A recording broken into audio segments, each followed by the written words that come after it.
حضرت عمر رضی اللہ عنہ شام کے دورے پر تشریف لے گئے تو مختلف صحابہ سے ملے جن کا معیار زندگی پہلے سے کافی بہتر پایا۔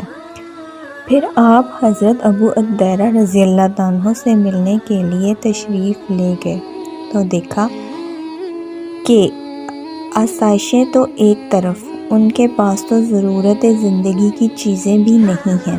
ایک جھونپڑی میں ایک بوسیدہ سا کمبل اوڑھے لیٹے ہیں۔ رات کا وقت ہے لیکن گھر میں روشنی کے لیے چراغاں تک نہیں ہے۔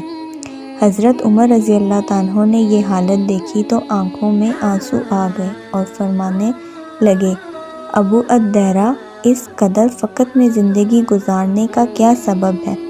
حضرت ابو الدرداء رضی اللہ عنہ نے فرمایا، میرے محبوب صلی اللہ علیہ وسلم کا ارشاد ہے کہ دنیا میں ہم کو اتنا ساز و سامان رکھنا چاہیے جتنا ایک مسافر کو درکار ہوتا ہے۔